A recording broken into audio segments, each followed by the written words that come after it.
Good afternoon. How's everybody doing? My name is Dwayne Miller, and came over here from the Valentine Museum. Someone was here yesterday, weren't they? Yes. And they did part one of the leading women, and you were brave enough to come back. It was actually a woman that spoke yesterday, wasn't it? Yes. Why would they send a man to do this? I was doing this one time and somebody came and said, why did they send you to do this? But it's good to be here. It's been, I haven't been back over here for several years now. I'm one of the educators at the Valentine. I've been there for going on 15 years. And it's good to be here. It's good to have you here this afternoon. So yesterday, of course, you heard her talk about some of the women whose lives affected the general women's movement on up through, Civil War times. So we're going to pick up at that point and come down to present day and talking about leading women. Before I get into that, I assume I know Ann Howard's been to the Valentine. How many others have been? Now, have you all taken an actual group trip, or you've just been on your own? Okay. Oh, really?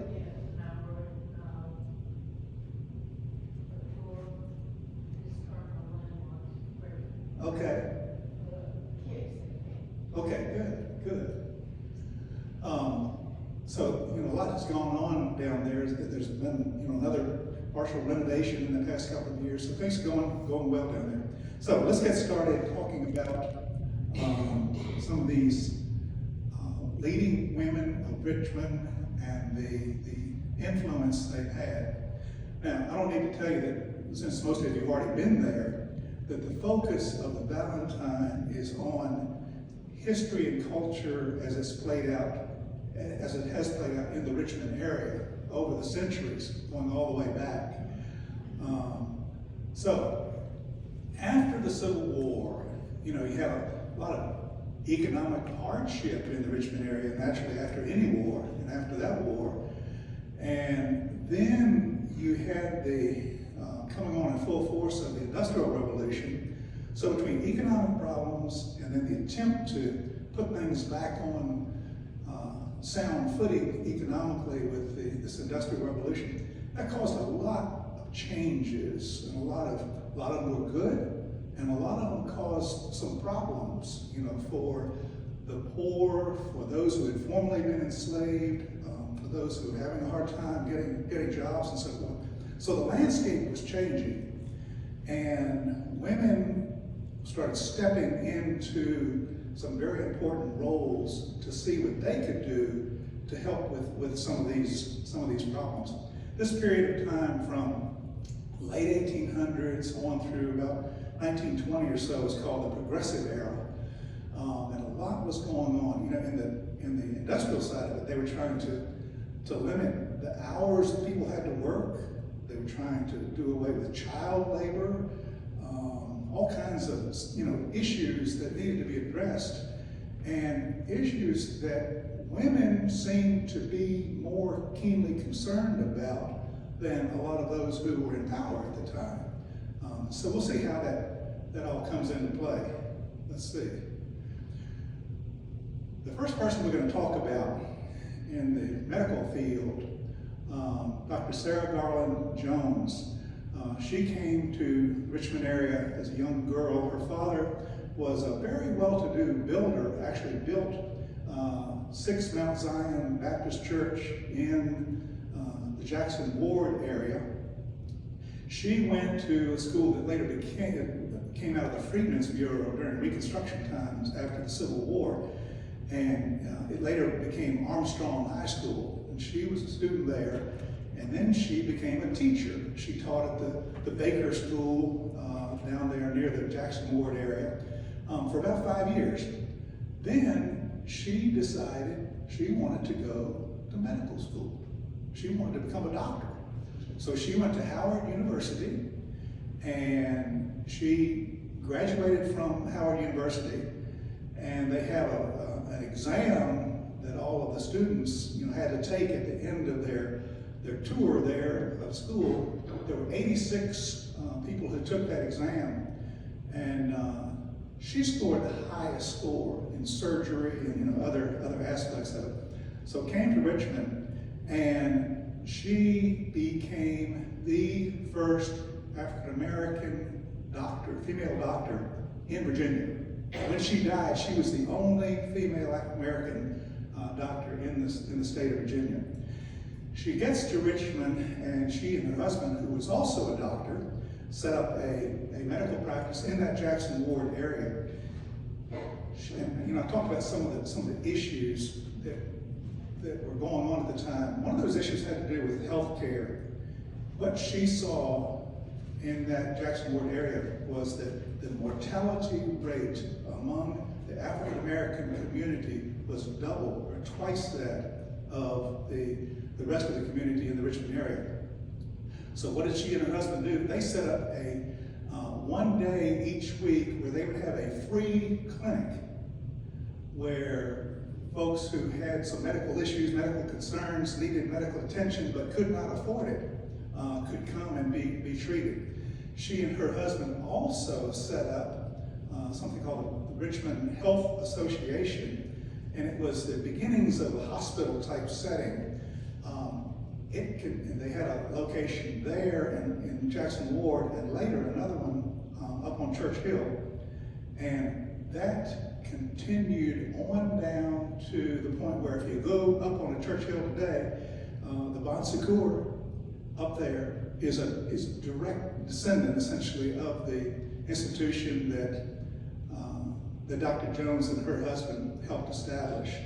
So we're going to see, this is the first person we'll look at this afternoon, and we're going to see where she focused on the medical end, and we're going to see other women whose interests would lie all across the board.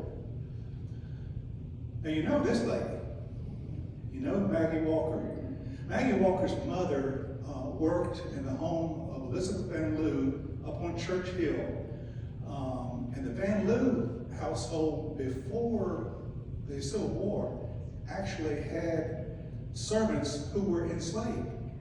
When Mr. Van Lew died before the Civil War, Elizabeth Van Lew, the daughter and her mother, actually secretly freed those servants who were in the household, let them stay on, and paid them for the work that they were doing. One of the people who was working there was Maggie Walker's mother. And Maggie Walker's mother, in an effort to supplement her income, had a laundry business in her own home. Young Maggie was, 13, 14-year-old girl, and one of Maggie's jobs was to go to the households of these well-to-do white families, get the laundry that they needed to have clean and so forth, and bring it back. So here's what Maggie Walker noticed when she would go into those homes. She noticed there was a significant difference in the standard of living between her household and where she was getting those belongings. That stuck with Maggie Walker. And so she decided, when she became a little older, that she wanted to see what she could do to help the African American community with financial needs. So when she was still a fairly young girl, in her teens, she joined an organization called the Order of St. Luke. And it was an organization that tried to help the African American community in the city of Richmond, things such as insurance needs and other things like that. She rose on up through the ranks, Maggie Walker did, eventually became the top official in that organization. She was called the executive secretary. When she took over, they had just a couple $100 in the bank and not all that many members. She developed that organization to where they had plenty of money in the bank and nationally over 100,000 members. And so what she did several things. One, she decided to start a bank. So she founded or established the St. Luke's Penny Savings Bank. And her goal was to teach the community the importance of saving money, of investing money, of buying property, maybe buying your home rather than renting it, and trying to raise money to start a business so you can be your own boss. So that bank, if you are traveling up 95, going through downtown Richmond, on the right-hand side, 95 cut right through Jackson Ward, and you can still see the building that was the St. Luke's Penny Savings Bank right there. The second thing she did was to establish a small department store, and it was called St. Luke's Emporium. And it was on the north side of Broad Street, and she opened that in the early 1900s. The reason she did that was because of the issues that the African American community would have when they would try to go into a Tallheimers or a Miller Rhodes and not be able to use the dressing room and not be able to make returns of clothing. The St. Luke's Emporium, Maggie Walker's little department store, it lasted a couple of years, but really did not get the support from the community that it needed, to survive. She also established a small newspaper in that area. This is a picture of the inside. This picture is probably taken about, I think, 1904, 1905. The inside of that St. Luke's Emporium, that little dry goods type store. And then you can see the little insert of the bank up there too. This is the lobby of that St. Luke's Penny Savings Bank, and you notice that she was encouraging youngsters who might be earning a little money on the side, doing whatever they're doing, to open up a savings account and save that money and let it build up.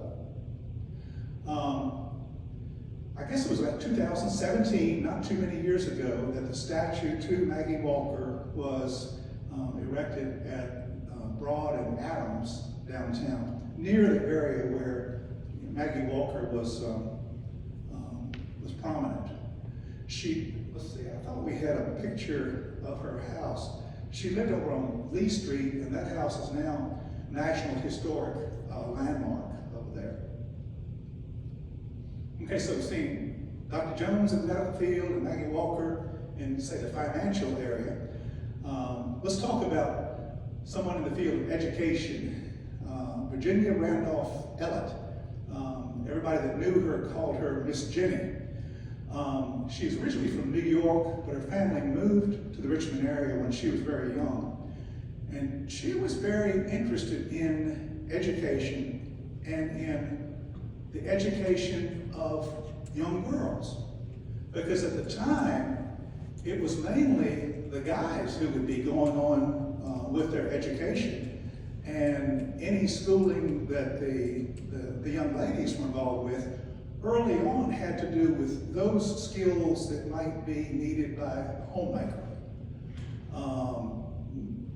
Miss Jenny Ellett, wanted women to have the opportunity to go beyond that.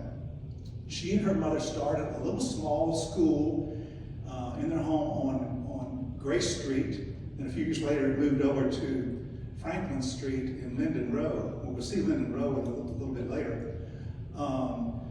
And they were interested in teaching these girls history, the classics, Roman mythology, foreign languages, all of that type of thing.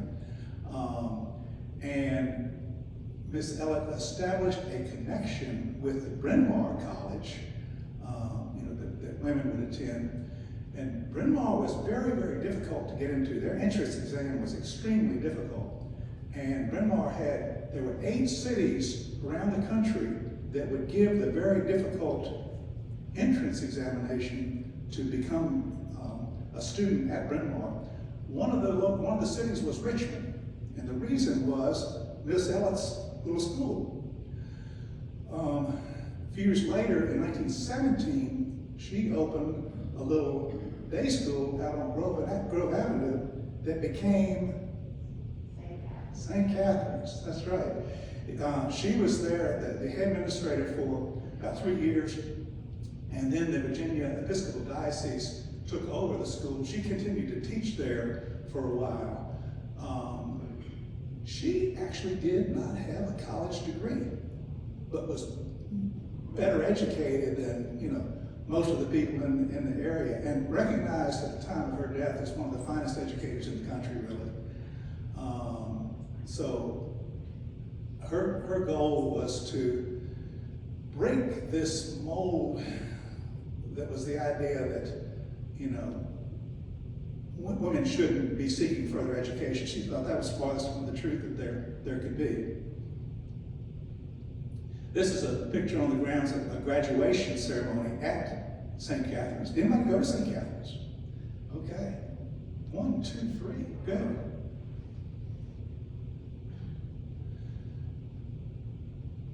Still in the field of education.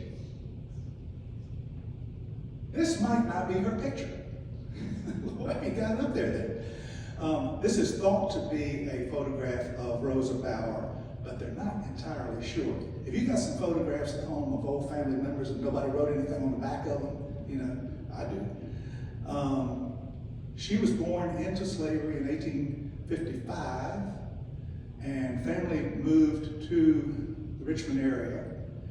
And after the Civil War, the Freedmen's Bureau was helping to establish some public schools for kids that prior to this time were not really involved in school. They weren't actual public schools until the latter part of the 1800s.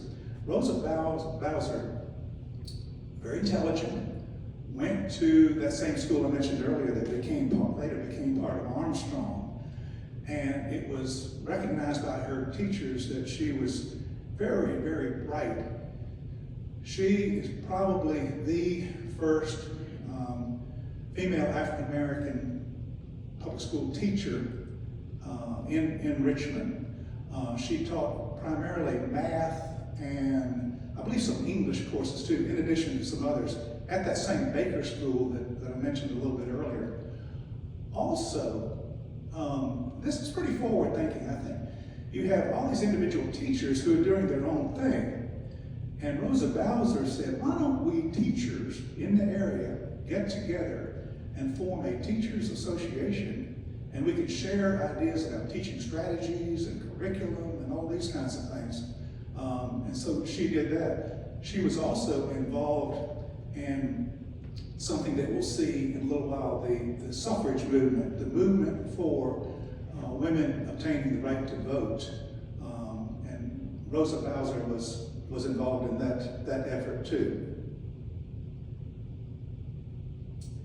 Okay, let's move into that women's suffrage. Well, here's a Valentine.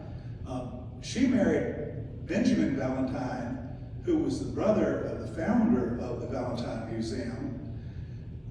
And early on, Lila Meade Valentine saw this problem in the political area, where she did not think that those in political power were addressing all of these issues, economic and otherwise, that we've kind of talked about a little bit. And so she became part of that movement that would push for the right of women to vote. You go all the way back, and people talk about the Constitution and American Revolution and all the rights of the people. Of course, it meant all the rights of the men, didn't it? So in 1848, there was a very, very important women's movement convention called the Seneca Falls Convention up in northern New York State.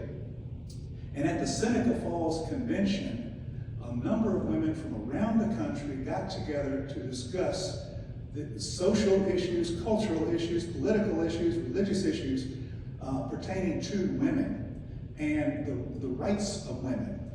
And one of the things they talked about early on was that things really weren't going to change until women had a right to vote and were involved in the political process.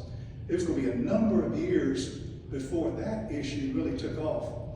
And in Virginia, one of the people most involved in this effort was Valentine. In 1909, she and a group of other women got together and formed the Equal Suffrage League. And that was an organization, of course, designed to put political pressure on. And here's what they were trying to do. They were trying to get the Virginia state legislature to add an amendment to the Virginia Constitution that would say women have the right to vote. And they presented petitions to the Virginia legislature several times between 1912 and 1916. It never came up for a vote, or if it did, it was not voted on. But she continued organizing, and the organization started out very small. But when in the 1900s, they had over 119, 120 chapters of this Equal Suffrage League. Now, there was another movement, the national movement was pushing for an amendment to the United States Constitution. See, if Lila Mead and them had been successful, it would have applied only in Virginia. But finally, in 1919, that push for an amendment to the United States Constitution passed, giving women the right to vote. Well, once the United States Congress passed it, it had to be ratified by 2/3 of the state. It became ratified and it became the law of the land. Virginia didn't ratify the 19th Amendment until 1952. Of course, women had the right to vote all during that period of time, but Virginia didn't put their stamp of approval until 1952. So that's 1919 that went into effect. 1920 was the next election. And Lila Mead Valentine, 21, I think that end date is incorrect. I think she died in 1920. I better check that out. Because I understand she died before that election. In 1936, the state legislature did recognize her efforts, and there's kind of a relief sculpture down on the Capitol grounds, in the Capitol building down there. You can imagine that she was not too popular in the city. Not only did you have most men opposing this push for women having the right to vote, there were a number of women who formed organizations trying to defeat it. I imagine part of the reason was because they were at home with a husband who was saying, don't get involved in it. I don't know. This is a rally on this south portico of the Virginia State Capitol building, a rally for the equal rights of women to vote. And that's that relief sculpture that you see on the interior wall in the Capitol building. Now, let's talk about someone who was an artist, but who also got involved in politics. And that was Adele Goodman Clark. She studied art at the Art Students League up in New York, came back to Richmond and helped establish the, I think it was called the Art League of Richmond. I might not have that name exactly correct, but they first had studios over on Chamberlain and then down on Franklin later on. And teaching interested people how to paint, how to draw, and that type of thing. But that's not all she did. She became involved in this political movement for women's right to vote, too. And one of the things she would do, she and Miss Houston, who is shown there on the right, Adele Clark is the one on the left, they would set up easels down, say, around 6th and Broad, right near Tall Homes and Long Roads, and start painting something.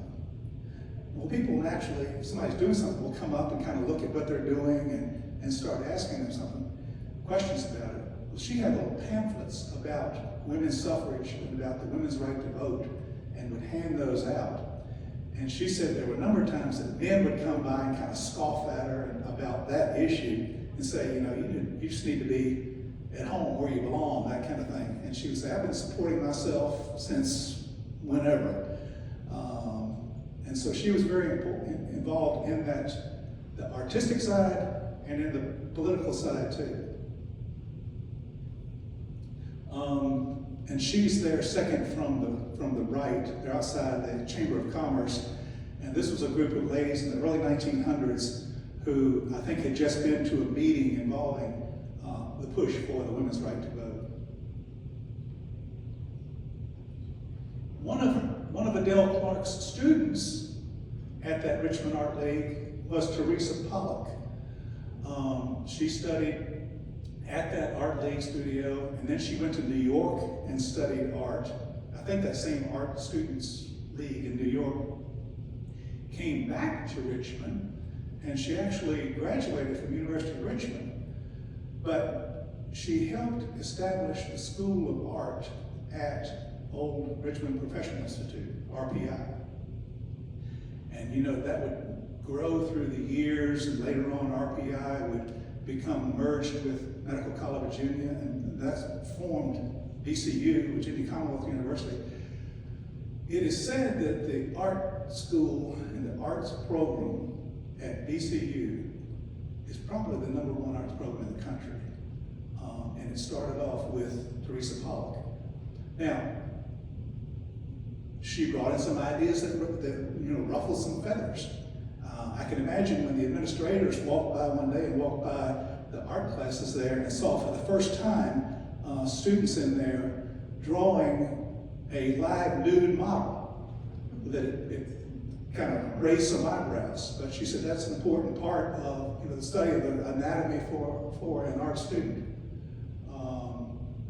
So she,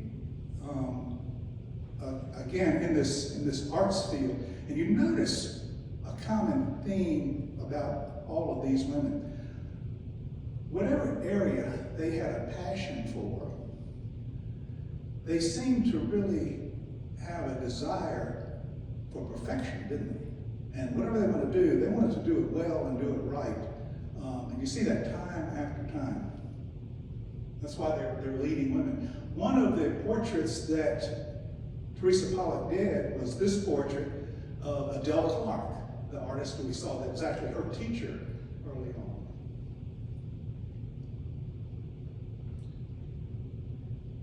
Another area that women would get into would be the area of writing.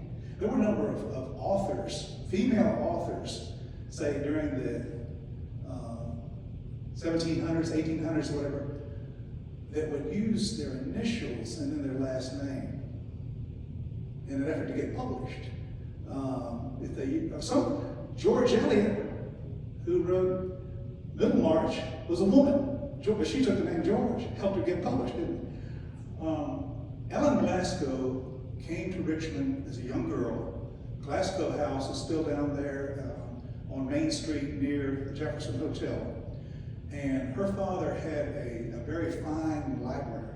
Early on, she read extensively. I guess she had some health issues early on, and probably spent a lot of her time indoors reading and that kind of thing, and then started writing. She started writing short stories and then later novels. Over the course of her life, she wrote about 20 novels. So she's writing, late 1800s, on into the 20th century. And she's not writing this sentimental, backward-looking, nostalgic type of literature. She was actually incorporating some of these very serious, realistic issues that were going on, these cultural issues, economic and so forth. Not always well received in the Richmond area, because sometimes she kind of told it like it was, and sometimes people didn't want to hear that. She had a couple of manuscripts that she wanted to see about getting published. So she takes her manuscripts up to a publishing house in New York City. And the publisher kind of looked over everything, and then he smiled and he said, you ought to just go back to Richmond and get married and have babies. You don't need to be a writer. Well, she didn't take his advice. She continued writing. And not only did she continue writing, in 1942, she published a novel entitled In This Our Life. It won the Pulitzer Prize. So here again, another lady who ignored, comments like that. She was an important part of the literary scene in the Richmond area. At the head of that table is James Branch Cabell, who's involved in the RPI. He was an author himself. Ella Glasgow is seated on the far right there. She and James Branch Cabell had kind of a love-hate relationship. They respected each other as writers. Sometimes they gave the other one pretty harsh reviews of their writing. And like I say, she had some pretty harsh views of a number of the elite of Richmond, and so there was some mixed reception there. Interesting, later on, she had an interest in issues involving cruelty to animals, and helped establish Richmond's SPCA, and was involved in that, I think, until the time of her death. Mary Wingfield Scott, she had a nickname of Winky. She actually went to Miss Jenny's school, Virginia Elliott School, and then from there got into that Bryn Mawr College I talked about. And from Britain, she studied, architecture and arts and all that kind of thing. Then she went to University of Chicago, got her PhD, came back to Richmond, and here's what she saw in the Richmond area after the onset of the automobile and that type of thing. And you had a number of people, Richmond used to be, fairly consolidated type area, but with the automobile, you had people start living out in these areas in what had been rural counties, Chesterfield and so forth, and driving out to those areas like that. What that meant was there started to be a decline of some of the older homes and houses in the city of Richmond. So Mary Wingfield Scott had a passion for trying to see what could be preserved of some of those houses, or if not preserved, at least have a pictorial account of them. So she formed the William Byrd chapter of the Association for the Preservation of Virginia Antiquities, and one of the first projects that they seized upon was the second oldest house in the city of Richmond is a frame house called the Craig House at the corner of 19th and Grace, or 19th and Franklin, right in there. Do you know what the oldest house in Richmond would be? Poe House? Yeah, which was a stone house. So they raised funds to preserve this Craig House, and it's still there. In fact, Edgar Allan Poe once wrote a poem, and it was entitled To Helen. And it was based on the image of seeing this leading figure of this woman, in a white dress in one of the upper rooms, and apparently at the Craig House. But anyway, Mary Wingfield Scott started with that chapter involving preserving homes like that, of either acquiring properties or having people acquire properties that might have been destined for destruction. Linden Row, right across from the main branch of the Richmond Library, was scheduled to be torn down. There were originally, I think, 10 or 12 in that row of brick places there, and I think there's just 8 now. It was in poor condition, and it was scheduled to be torn down, and Mary Wingfield Scott was instrumental in helping get that acquired, preserved, and it became an area where a number of people would live in those places there. There was a national architectural magazine that said that Linden Row in Richmond, Virginia is probably one of, if not the finest example of Greek Revival architecture in the country. Another one that she got involved in was some of what they call the shotgun houses in Oregon Hill. And those were houses built in the early to mid 1800s for some of the workers at places like Tredegar Iron Works and places like that. That's a picture of the Linden Row area. At one time, that Linden Row area, bounded by, I guess, Franklin, 1st, 2nd, and Main Streets, that block, was called kind of the Richmond's Greenwich Village. A number of artists lived in that area. She could be a little eccentric, and here again was one of those people, and sometimes when people are outspoken, they don't always get the best reception. Sometimes she would take a lot of the photographs for some of these buildings, especially the ones that would be torn down like that. She would take the photographs herself. And people said it wouldn't be surprising at all to see Mary Wingfield Scott up in a magnolia tree out on a branch with a camera to get a good angle of the shot. She wrote 2 books, and you've probably seen them. Houses of Old Richmond, in Old Richmond neighborhoods. And those 2 preserve within them information and pictures of a number of houses that are no longer around, but that were important architecturally in the city of Richmond. Here's a picture of her in older years. This fella, who was one of the caretakers at Linden Road, said he saw her out there one day raking leaves, and she had on tennis shoes and a mink coat. There are the tennis shoes right there. Someone else involved in the Richmond area was Grace Aarons. She was the niece of Louis Ginter. Louis Ginter didn't leave any children. I think his closest relative, or maybe it was by will, he left his estate to his niece, Grace Aarons. He left her some $22 million, I think. One of the things that she saw was a lot of economic inequality in the Richmond area. And so she decided to try to use her funds to help eliminate a lot of that inequality.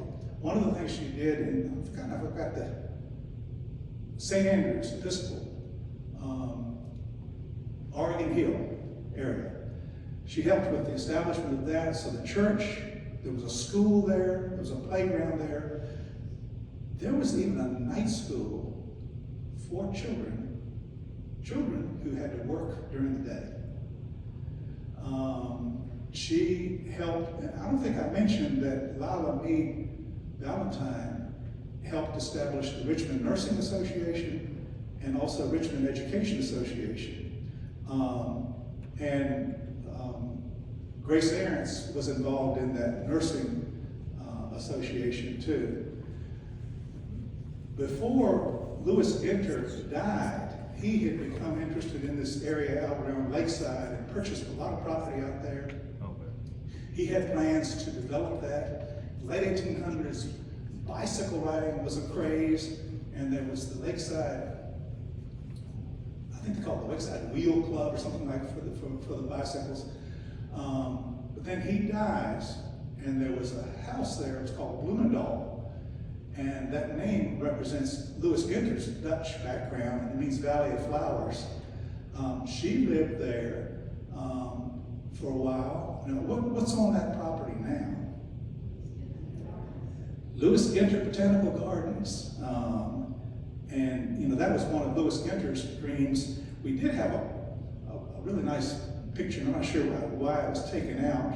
I'm gonna have to put it back in, I think, of Louis Ginter. You all have probably been there on various trips too, haven't you?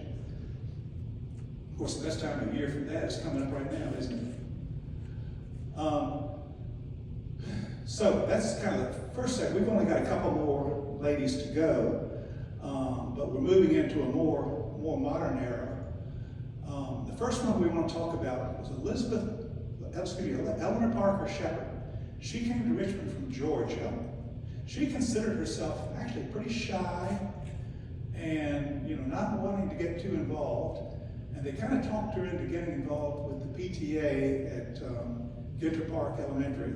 She became involved in the PTA, moved up and became president of the PTA, and was doing a lot as far as the educational side of public schools in the city. Then in the, I guess it was the early 1950s, first female elected to Richmond City Council. And she, worked there on various, issues that the city had during that period of time.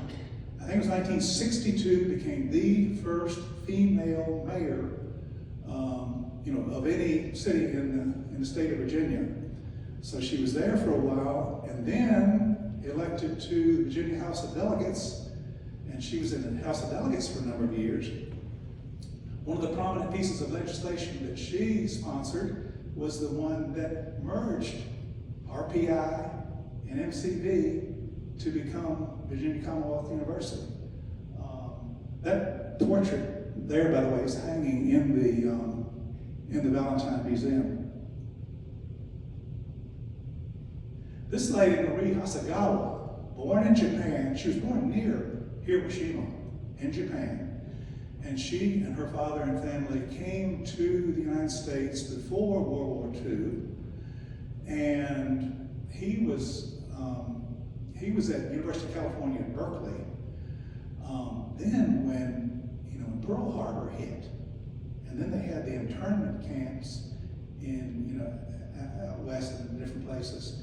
Actually, she was in one of the internment camps for the Japanese in Utah. But while she was in there, she did some social work, and she helped organize the kitchen, one of the kitchens there. And I think it helped with her release at some time later on. Then, of course, after the war, you can imagine how the mixed emotions that she must have had coming from Japan, but then, being an American citizen after that. But her real concern was for world peace. And she did not want to see ever happen again the devastation and the tragedy that had occurred, during that war. So she became very involved in this Women's International League for Peace and Freedom. A lot of these things that these women we've talked about today, they would get involved in the suffrage movement or whatever. The reason women were getting involved in the peace movement was they didn't think the men were serious about it or doing what could be done perhaps about it.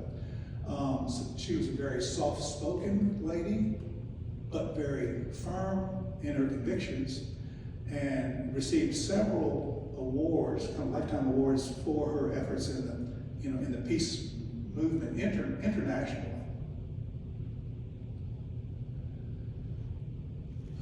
On the legal side, Elizabeth Lacey, she went to law school, became a lawyer down in Texas. She was a deputy attorney general. Then she and her husband moved to Richmond, and she was the first female deputy attorney general in the state of Virginia. Then a judge appointed her to be a judge of the Industrial Commission. She was the first female judge of an agency like that in the state of Virginia. And then in 1988, Governor Baliles appointed her first female justice of the Virginia Supreme Court. She was appointed for a 12-year term, and then for a second one. She retired from that in 2011, but I think she might still continue to do some substituting work if they need it up on the Virginia Supreme Court. But her advice to any attorneys filing legal briefs before the Supreme Court, she said, don't use all this legalese, just write it in simple, plain English. So very, very prominent woman on the legal side. I was hoping Tish Deal was going to be here today, because Tish was a member out at Willows Country Club, and I think she's played golf with Ms. Lacey. Here's the final lady that we will talk about. This is Inez King. She was from Colombia, South America, and studied Latin and flamenco dance down there, formed the Santander Dance Studio down there, and then I think a year after she was married, she and her husband moved to Richmond. She became very involved in the dance program at VCU, was on the faculty of that dance program, and started a certain ballet in Richmond. Which one was it? Remember? The Latin ballet? And she established that, and each year it would have the special performance of the Legend of the Poinsettia. But she also used dance as a means of therapy, sometimes for kids, special needs type things. Also incorporated dance in helping teach the English language to some students. So here again in the arts field, another very important person in the Richmond area. So that's our group of ladies. They didn't hold back, did they? I mean, I think every single one of them. It seemed like early on too in their lives, and they had this passion that continued on up through their professional lives. Now, there are many other ladies that we could have added to this, and that's the thing about the programs at the Valentine. You know, over time we'll adjust this and adapt this. Do you have anybody off the top of your head that you might say, perhaps you ought to consider adding this woman to the list? Let me know if you have any thoughts on that. I think it was also 2017, they broke ground for the monument, Women's Monument, Voices from the Garden on the Capitol grounds. Etched on there are several hundred names. Plus there are, there's some statuary and so forth for some of the contributions made by the leading women in Richmond. Thank you very much. Question? Information. Do you have a lesson on the men, important men of Richmond Sunday? Are there any?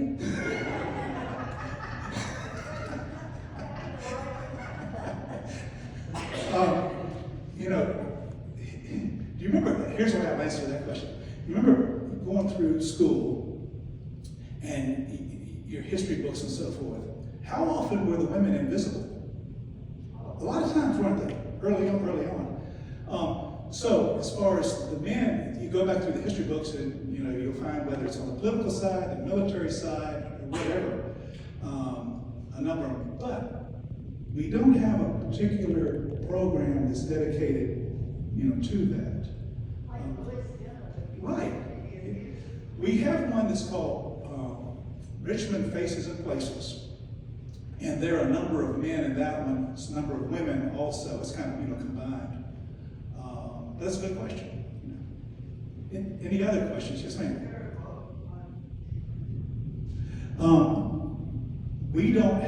What we have is a script for each of them, which is what I based today's discussion on. But we don't have a book as such about that. I have a question. The lady from Richmond who helped to start the Richmond Coalition for Housing with Carmen Dow. Do y'all think her name? She's very prominent. Carmen Dow? No, Carmen Dow started with this woman. Okay. I'm not sure who that is yet. Yeah.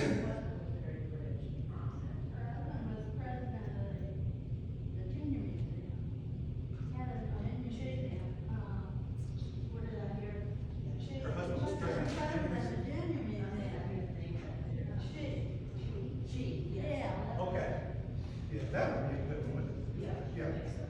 You're right. Anybody else? Okay. Well, thank you very much. It's really been good being here and enjoy being with you.